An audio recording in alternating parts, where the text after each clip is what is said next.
आज हमारा टॉपिक रहेगा संगम साहित्य। संगम साहित्य में हम पढ़ेंगे, जो मैंने नोट्स बनाए हैं। पहला जो शासनकाल है ना, कौन सा है? चैंदी वंश है ना। तो पहले पढ़ेंगे हम चैंदी वंश, जो उड़ीसा में था। कहाँ था वो? जो एक था ना, खारवेल हाथी गुफा अभिलेख में उसकी जानकारी मिलती है। एक ही राजा है और उसके 13 वर्षों का जो कार्यकाल था वो सब डिटेल से बता दूंगी। उसके बाद रहेंगे संगम साहित्य, संगम काल के 3 वंश हैं जिसको पढ़ेंगे। ये क्या क्या था पूरा डिटेल से, चेर, चोल और पांड्य। सबसे प्राचीन वंश ये था और इसके स्रोत कौन कौन से थे, अभिलेख वगैरह किसमें इसकी जानकारी मिलती है हमें, क्या क्या। फिर आपको पता है संगम काल में 3 जो संगम युग हुए थे, 3 संगम संगीतियाँ, प्रथम, द्वितीय और तृतीय। इसमें किस किस की रचना हुई थी, इसकी अध्यक्षता किस किसने की थी, पूरा का पूरा डिटेल से हम पढ़ेंगे। और कुल संगम जो साहित्य थे या संगम काल कितने सालों तक चला था, और ये 5 महाकाव्यों को भी डिटेल से पढ़ेंगे। शिल्पाधिकारम और मणिमेखले, जीवक चिंतामणि, वलयपति और कुंडम, ये 5 महाकाव्य थे इस संगम काल के। इसको डिटेल से पढ़ेंगे। और संगम युग के 5 महाकाव्य ये देखो पास वापस मैंने यहाँ डिटेल से बताया है। फिर पढ़ेंगे संगम साहित्य, जो तीसरी संगम साहित्य जो संगीति हुई थी ना, उसके अंदर जिसकी जो रचना हुई थी। क्योंकि प्रथम जो संगीति थी उसके हमें कुछ प्रमाण नहीं मिलते हैं, उपलब्ध नहीं है, लेकिन हुए तो जरूर होंगे, लेकिन उसके हमें प्रमाण हमारे पास नहीं है। उसके बाद नेक्स्ट पार्ट में जो होगा ना, उसके अंदर हम पढ़ेंगे क्या पता है, संगम युग के जितने भी राजा हुए थे, चेर, चोल, पांड्य, तीनों के राजा और इसकी राज व्यवस्था, इसके प्रशासन, इसकी शब्दावली, और ये जो इनका स्थान था, कौन कौन सा स्थान था, कहाँ कहाँ थे। तो ये केरल में कौन सा वंश था? चेर वंश था। और ये जो आंध्र प्रदेश के आसपास का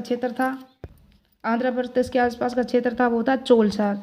फिर है पांड्य वंश, ये था दक्षिण में, यहाँ कावेरीपट्टनम कह सकते हो या पोहार, दोनों के नाम एक ही है, यहाँ था। फिर ये चैंदी वंश है ना, ये यहाँ था उड़ीसा में, जो खारवेल का हाथी गुफा अभिलेख से इसकी जानकारी मिलती है। क्योंकि ये जो चैंदी वंश का शासक था खारवेल, इसने पांड्यों को हराया था ना, पांड्यों पे आक्रमण किया था। तो इसकी जानकारी हमें कौन से वर्ष में मिलती है हाथी गुफा अभिलेख में, और किस समय मिलती है, ये पूरा डिटेल से पढ़ेंगे। और मैप से भी समझाऊंगी मैं आपको पूरा। और मैं ना वीडियो नीचे ज़मीन पे बना रही हूँ ना, इसलिए ये चिटियाँ वगैरह आ रही हैं, ऊपर टेबल कुर्सी पे नहीं हूँ मैं, इसलिए। और मेरे मेहर टीचिंग चैनल को आपने ज्वाइन नहीं किया तो ज्वाइन कर ले, और टेलीग्राम चैनल को, और मेहर टीचिंग चैनल जो यूट्यूब चैनल है उसे भी ज्वाइन कर ले। प्राचीन इतिहास की हमारी सीरीज पूरी हो चुकी है, जहाँ से हमने कहाँ से स्टार्ट किया था, मगध के उत्कर्ष काल से स्टार्ट किया था। मगध का उत्कर्ष काल में जब हर्यक वंश, शिशुनाग वंश, फिर नंद वंश, फिर ईरान आक्रमण, फिर उसके बाद हमने पढ़ा था मौर्य काल। फिर मौर्य उत्तर काल के हम पढ़े थे, 3-4 शासक थे जो सातवाहन थे, शुंग वंश था, है ना, कर्ण वंश था, वो थे भारत के थे। फिर विदेशी आक्रमणकारी कौन से थे, जहाँ से हमने पढ़ा था हिंद यमन शासक, फिर शक शासक, फिर उसके बाद हमने पहला, उसके बाद कनिष्क का कल ही हमारा वीडियो पूरा हुआ है, उसकी सारी प्ले लिस्ट बनी हुई है। बाह्य आक्रमण जो 4 वंश थे उसकी अलग से प्ले लिस्ट मैंने बनाई हुई है, और मगध के उत्कर्ष काल की अलग से प्ले लिस्ट बनी हुई है। तो आप मेरे टीचिंग चैनल को ज्वाइन कीजिए और वहाँ जाके सारे वीडियो डिटेल से सारे नोट्स देख सकते हो, और मेरे चैनल को ज्वाइन भी कर सकते हो। आपको एक भी गलत नहीं मिलेगा, क्योंकि पूर्व एग्जाम के प्रश्नों के साथ ही वो सारे मैं आपको करवा रही हूँ। तो आज स्टार्ट करते हैं चैंदी वंश से, क्योंकि चैंदी वंश इन्हीं के समकालीन था ना, संगम युग के, इसलिए। तो इस वंश का जो शासक था, इस वंश के शासक कौन थे? 3 शासक हुए थे, लेकिन पहला जो प्रथम शासक था महामेघवाहन वंश भी कहा जाता है इसको, महामेघवाहन। हाथी गुफा अभिलेख में उदयगिरी पुरी उड़ीसा में, उदयगिरी जो पुरी उड़ीसा में था, खारवेल राजा था, यहाँ का प्रसिद्ध शासक यही था। महामेघवाहन प्रथम शासक था, खारवेल द्वितीय था, तीसरा था कुदैव, जो पातालपुर गुहालेख में इसकी जानकारी मिलती है। खारवेल का हाथी गुफा अभिलेख है ना, इसमें खारवेल के शासन के 13 वर्षों की घटनाओं को क्रमबद्ध प्रशस्ति कहते हैं इसे। जिस तरह हमने अशोक के जो अभिलेख पढ़े ना, 8 स्थानों से मिले थे, लेकिन अभिलेख कितने हैं, लेख कितने हैं, वहाँ 14 लेख हैं। तो हर एक अभिलेख पे 14 लेख जो उत्कीर्ण किए हुए हैं ना, उसी तरह इस पे इसने अपने 13 लेख उत्कीर्ण किए थे हाथी गुफा अभिलेख में, जिसमें इसकी उपाधि राजश्री, वलय, कलिंग अधिपति, कलिंग का था ना, क्योंकि कलिंग राजधानी की इसने स्थापना की थी, भिक्षु सम्राट, धर्मराज आदि इसकी उपाधियाँ थी। किसकी थी? खारवेल की थी। उसके बाद खारवेल ने 5 लाख मुद्रा खर्च करके राजधानी कलिंग का निर्माण करवाया था प्रथम वर्ष में।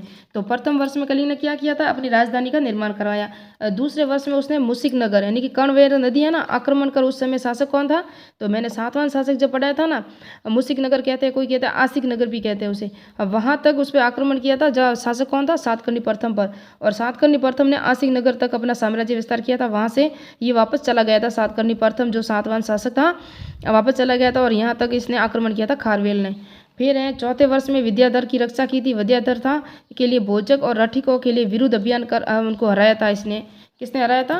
खारवेल ने हराया था। उसके बाद 5वें वर्ष में 5वें वर्ष में तंशूली के एक नहर से के जल को अपनी राजधानी तक लाया। पहले इसका निर्माण यानी कि एक तंशूली जो स्थान था ना, वहाँ से नहर से पानी निकाला उसने और अपने राज्य तक लाया था।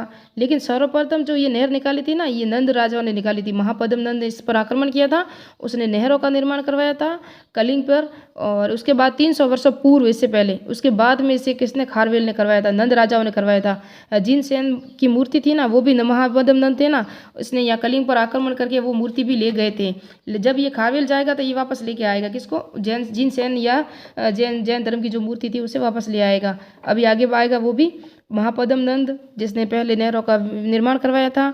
और 5वें वर्ष में वापस से खारवेल जो चैंदी वंश का शासक था, उसने नहरों को पानी अपने राजधानी तक लाया था। ये जिक्र उसके 5वें वर्ष में जानकारी मिलती है हाथी गुफा अभिलेख में। 8वें वर्ष में उत्तर भारत में गोरखगिरी यवन राजा दिमिति को हराया था उसने। गोरखगिरी यानी उत्तर भारत में जो गोरखगिरी राजा था ना, यवन राजा, तो इसने खारवेल था ना, इसने यवन राजा को भी हराया था, हिंद यवन राजाओं को, है ना। तो हिंद यवन राजाओं को और भी वर्णन कौन सा था, जैसे कि मिनाडर था, विथरडिन था, इसका जानकारी भी हमें मिलती है। मिलिंदभूम में नागसेन, उनका वर्णन भी मिलता है। और क्या क्या पूरा डिटेल वर्णन मिलता है, वो सातवें शासक और हिंद यवन शासक जो विदेशी आक्रमणकारी हुए थे उसकी प्ले लिस्ट देख लें, आपको आराम से समझ में आ जाएगा। और जो खारवेल था उसने 9वें वर्ष में उत्तर भारत में विजय के उपलक्ष्य में 38 लाख रुपए खर्च करके प्राचीन नगर था ना, प्राचीन नगर के 2 और प्रसाद भी बनाए थे। प्रासाद जो मंदिर वगैरह कहते हैं ना।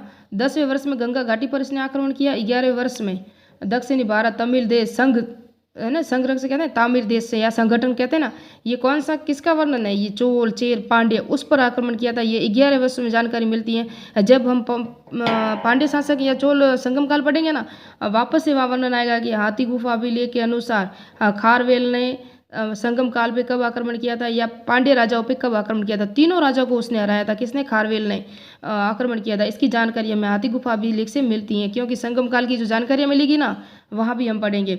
पीतूर नगर को भी ध्वस्त किया था उसने। फिर 12वें वर्ष में उत्तर भारत में मगध नरेश कौन था, बृहस्पति मित्र, बृहस्पति मगध का नरेश था।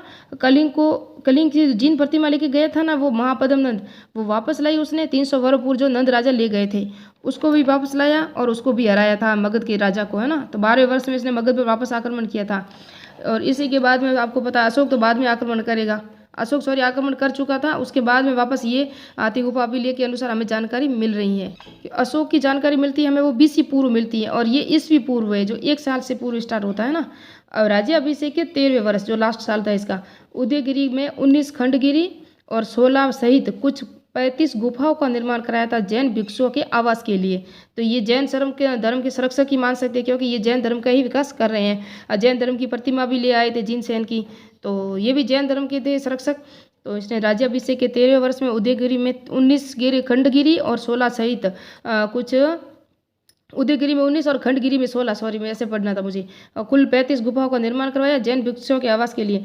उदयगिरी थे ना, उसके अंदर रानी गुफा खंड और खंडगिरी अनंत गुफा भित्ति चित्र हेतु प्रसिद्ध है। ये दोनों याद रखना, ये चैंदी वंश से संबंधित हैं, खारवेल राजा से संबंधित हैं। उदयगिरी में रानी गुफा, खंडगिरी में अनंत गुफा भित्ति चित्र हेतु। उदयगिरी में इन गुफाओं के अलावा गणेश हाथी और स्वर्णपुरी की गुफाएं भी हैं। खारवेल जैन धर्मावलंबी था तथा संगीत में रुचि रखता था। खारवेल क्या था, जैन धर्मावलंबी, और किस में रुचि रखता था, ये संगीत में रुचि रखता था। स्टार्ट करते हैं संगम काल। संगम काल में हम पढ़ेंगे, इसका अर्थ जो भी पढ़ेंगे मैंने बता दिया क्या क्या पढ़ेंगे।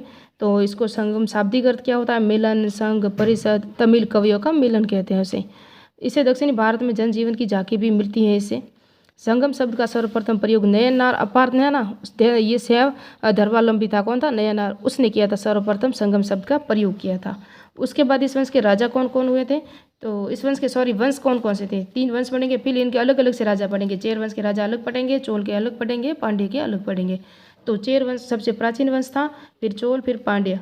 प्रोफेसर मोहन है ना, यह केवल विद्वानों और कवियों का मिलन नहीं था, अपितु उत्तर और दक्षिण भारत की संस्कृतियों का, समाजों का, रीति रिवाजों का, यानी सबका कवियों का मिलन था, है ना। और उसके बाद हम पढ़ेंगे इस संगम वंश की जो जानकारी है ना, हमें कौन से पुरातत्व स्रोत से मिलती है। तो इसकी जानकारी हमें मिलती है 2 है, एक तो अशोक के अभिलेखों से, खारवेल के हाथी गुफा अभिलेख से मिलती है। तो अशोक के अभिलेखों से और खारवेल के हाथी गुफा अभिलेखों से हम देखें तो एक तो था अशोक के दूसरे शिलालेख, जिसमें चेर, चोल, पांड्य, जो अशोक की सीमा चेर चोल पांड्य है ना, ये दूसरा शिलालेख, यानी कि 8 शिलालेख थे उसके अंदर। जैसे कि मैं बता दूं, ऐसे आप समझ सकते हो ये अभिलेख है, क्योंकि मुझे चित्र अभी कहीं मिला नहीं ना, ढूंढा, बहुत टाइम वेस्ट हो रहा फालतू में। तो ये अभिलेख है ना, ऐसे अभिलेख होते थे और उस पर ऐसे लेख लिखे होते थे, 14 लेख लिखे होते थे। तो ये दूसरा लेख होता था ना, दूसरे लेख में इसकी जानकारी मिलती है, तीनों राजाओं को राया था। ये अशोक के शिलालेख में, खारवेल का 11वां शिलालेख, 11वें लेख में लिखा हुआ, खारवेल का जो हाथीकुपा अभिलेख है ना, उसके अंदर 11वें लेख में लिखा हुआ कि चोर चेल पांड्य को उसने हराया था। इस तरह से आप समझोगे तो आराम से समझ में आ जाएगा। उसके बाद हम देखेंगे तो ये सब बता दिया मैंने 11वें वर्ष में, और इसका दूसरे में मिलता है, और तीनों को हराया था। साहित्यिक स्रोत कौन सा था? इरियानार अपोलोस है ना, उसके अंदर जानकारी मिलती है कि इन 3 राजाओं की।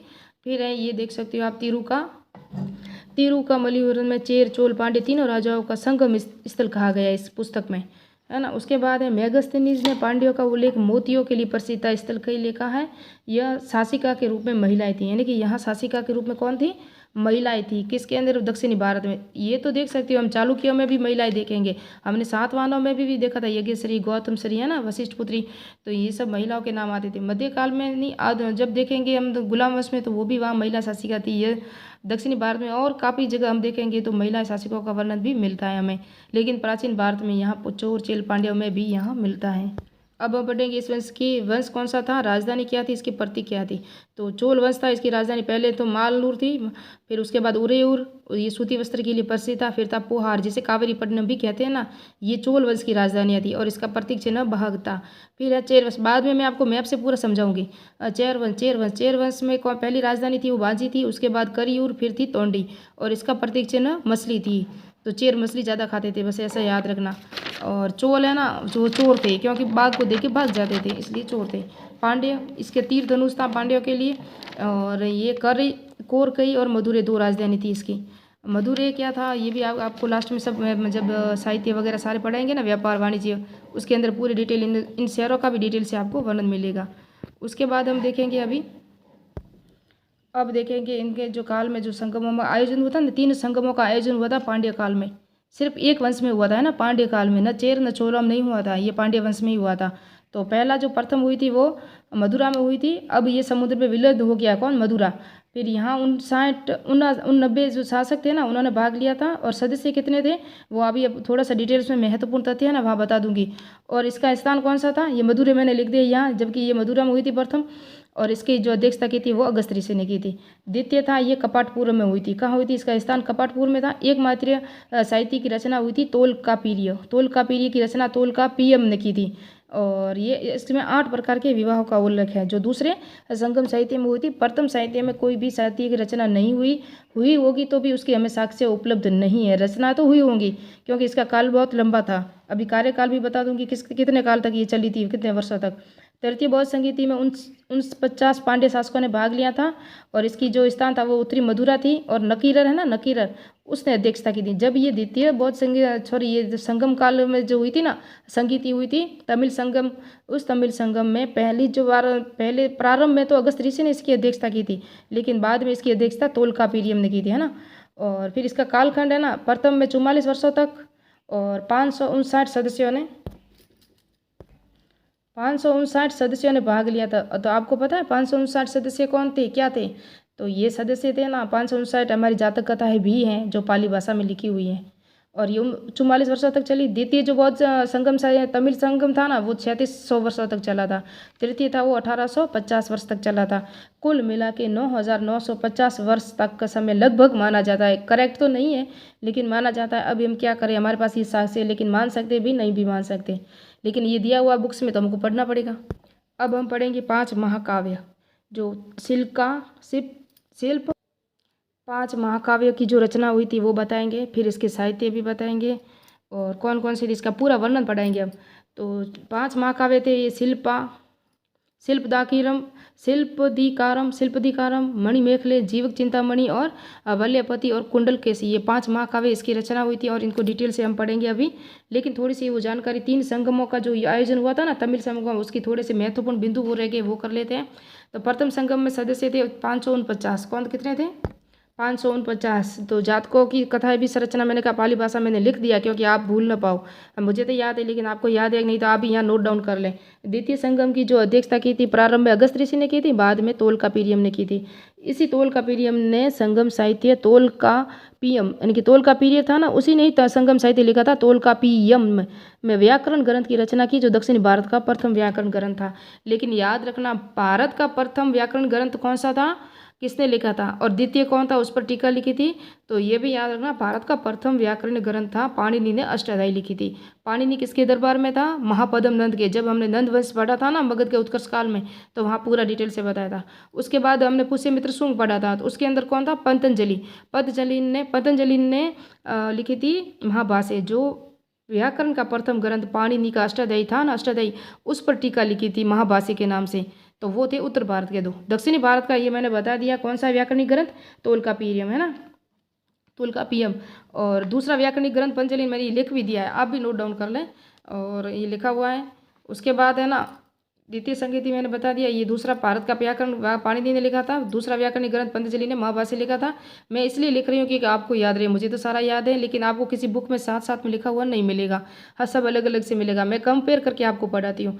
और तृतीय संगम है ना, ये 49 सदस्यों ने भाग लिया था, जिसमें से प्रमुख इरेनियार, कपिलनार और शीतवेस्तनार आदि प्रमुख थे। लेकिन तृतीय वो संगम हुआ था ना, उसके अंदर बहुत सी रचनाएं हुई थी। वो संगम साहित्य हम पढ़ेंगे ना, वो तृतीय में ही हुई थी। द्वितीय में सिर्फ एक संगम साहित्य की रचना हुई थी, वो एक ये तोलकापियम।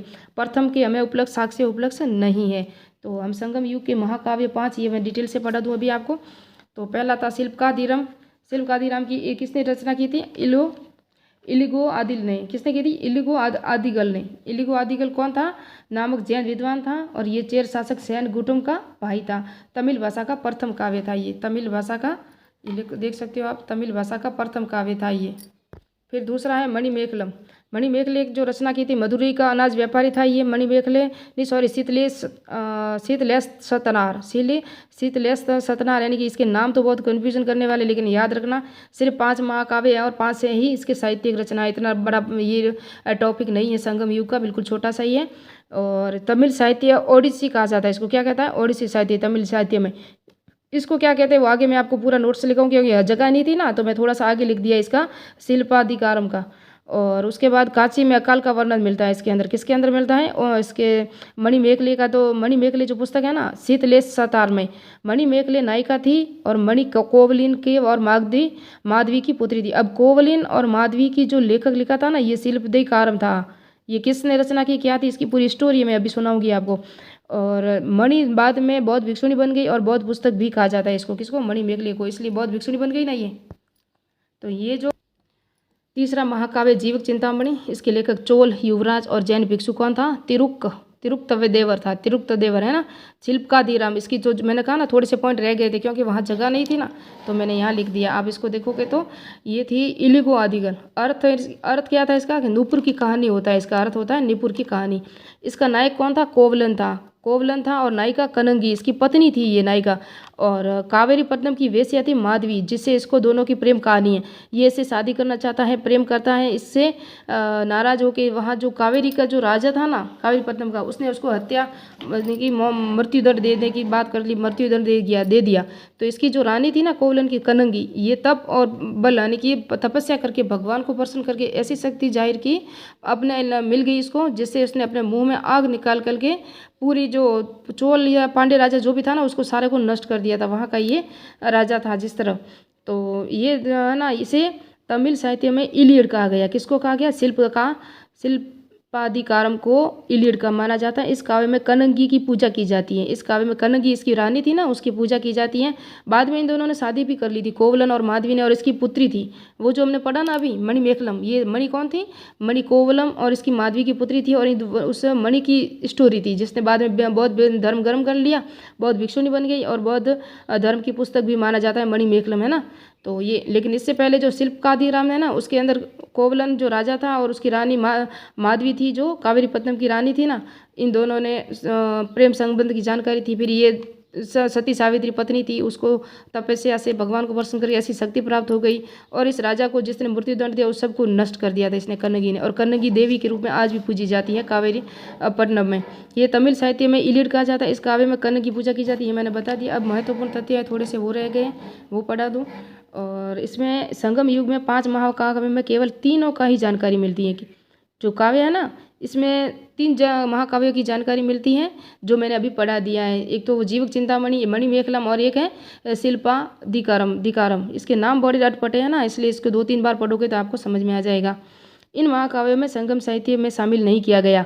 इन महाकाव्यों को 2 है ना, ये जैसे कि पल्लवयति और कुंडल केसी, इन दोनों को महाकाव्य में शामिल नहीं किया क्योंकि इसके साक्ष्य थोड़े से उपलब्ध नहीं है ना, इसलिए।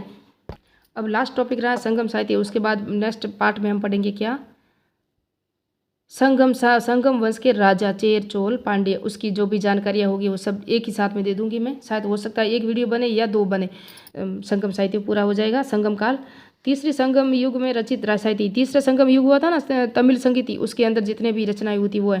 पहली हुई थी अहनानूर, इसके लेखक है मामूल नार, जो रुद्र समन उसे भी कहते हैं। इस पुस्तक में सर्वप्रथम दक्षिणी भारत में मौर्य आक्रमण और नंदों की जानकारी मिलती है। अहनानूर में नंद वंश की जानकारी भी मिलती है। उसके बाद है तोलकापियम, इसके लेखक तोलकापिय, ये मैंने जानकारी बता दिया, और ये व्याकरणिक ग्रंथ है। उसके बाद है प्रतिपरदूत भी कहते हैं और इसे पदित पातु भी कहते हैं। इसमें 8 चेर शासकों के शौर्य यानी कि वीर गाथाओं का वर्णन है, 8 चेर शासकों का वर्णन है। उसके बाद हम देखेंगे एलादी, इसमें 4 वेदों और औषधियों का वर्णन है। एलादी है ना, इसके अंदर 4 वेद और औषधियों का वर्णन है। और एलादी है ना, 4 वेदों में हमारे कौन से वेद है जिसके अंदर औषधियों का वर्णन की जानकारी मिलती है, और सर्वप्रथम किस में मिलती है, तो औषधियों के रूप में जानकारी हमें अथर्ववेद में मिलती है प्रथम में। उसके बाद चरक संहिता में मिलती है। चरक किसका राजवेद था, किस दरबार में था, कनिष्क का, कुषाण वंश का कनिष्क राजा था। उसके अंदर जीवक किसके काल में था, तो ये बिंबिसार के शासन काल में था, बिंबिसार का राजवेद था। याद रखना, ये प्राचीन भारतीय इतिहास की मैंने पूरी श्रेणी पढ़ा दी है, आपको पता हो तो। जीवक ने किसकी रक्षा के लिए वो गया था, वहाँ अवंती का शासक था, वो भी याद हो तो बोल देना। और मधुरे कांजी मानगुड़, ये मैंने लिखा अथर्ववेद में प्रथम बार औषधि का उल्लेख मिलता है, इसके बाद चरक साहित्य में, क्योंकि आपको याद रहेगा। नहीं तो यहाँ आपको उस तमिल वंश जो भी पढ़ते हो ना आप, संगम साहित्य, वहाँ नहीं मिलेगा आपको। ये सारे मैं नोट डाउन करके ही साथ में आपको देती हूँ, इसलिए आपको आराम से समझ में आ जाए। मधुरे काजी लेखक मानगुडी मर्दन था। और ये उसके बाद है ना, ये कुरल जिसे तिरुवल्लुवर ने रचना की थी कुरल की। और ये कुरल है ना, कुरल के अंदर इसको तिरुवल्लुवर में लिखा गया, और ये तमिल साहित्य का आधार ग्रंथ है, क्योंकि इसके अंदर धर्म अर्थ काम यानी त्रिवर्ग का वर्णन है, मोक्ष का नहीं है। धर्म अर्थ और काम है ना, तीनों का वर्णन हमें इस पुस्तक में मिलता है। कौन सी पुस्तक में, ये दक्षिणी भारत में लिखी हुई पुस्तक है कुरल में। और ये तमिल बाइबल भी कहते हैं इसे, तमिल का वेद भी कहते हैं, और पंचम वेद भी इसे कहते हैं। और इसमें है ना, इसके ये जो कुरुल है ना, कुरुल के अंदर, ये मैं पूरा डिटेल बता दूं आपको। ये कुरुल के अंदर इसकी रचना श्रीलंका में उसके पुत्र व शासक कौन था, इल को शिक्षित करने के लिए इसकी जानकारी भी मिलती है कुरुल में। कुरुल बहुत बड़ा पुस्तक है, यानी कि इसका धर्म आधार भी मान सकते हो तमिल साहित्य का। उसके बाद लास्ट एक रही है मरुगर्द वाद्य, जिसकी नकीरर ने रचना की थी। नकीरर वही है जिसने तमिल साहित्य की जो तृतीय संगम हुआ था ना, उसकी अध्यक्षता की थी। तो मिलते हैं नेक्स्ट पार्ट में, नेक्स्ट वीडियो में। मेरे चैनल को सब्सक्राइब कीजिए, लाइक कीजिए, और ऐसे नेक्स्ट संगम साहित्य जो नेक्स्ट पार्ट होगा संगम काल, वहाँ मिलेंगे। और मेरी प्लेलिस्ट सब बनी हुई है, लोक प्रशासन की बनी हुई है, सोशोलॉजी समाजशास्त्र की है, दर्शन शास्त्र की है, एनसीईआरटी के अनुसार ही सब चल रहे हैं। थोड़े से सौरव चौबे बुक और दृष्टि नोट्स, इन तीनों के ही नोट्स आपको मिलते हैं, इसके अलावा नहीं। और ये BA फर्स्ट ईयर की भी बुक है मेरे पास, तो उन सबसे मिला के नोट्स बनाती हूँ। बहुत टाइम लगता है, 5 से घंटे में सिर्फ 5 मिनट 10 मिनट का ये वीडियो बनता है। तो मेरे को सब्सक्राइब कीजिए, कमेंट कीजिए, और लाइक भी कीजिए, और कौन से वीडियो आपको चाहिए वो भी बताएं। ये 2 लाइनें मोटिवेशन जो हर एक वुमेन की हर एक ज़िंदगी में होती है कि अब क्या कहूँ इस ज़िंदगी के बारे में, क्या कहूँ, एक तमाशा थी उम्र भर देखा मैंने, कभी बैठो अकेले में तो गिरने लगते हैं आंसू, कुछ गम है शायद जिसे सहेज कर रखा है मैंने। This line is women motivation.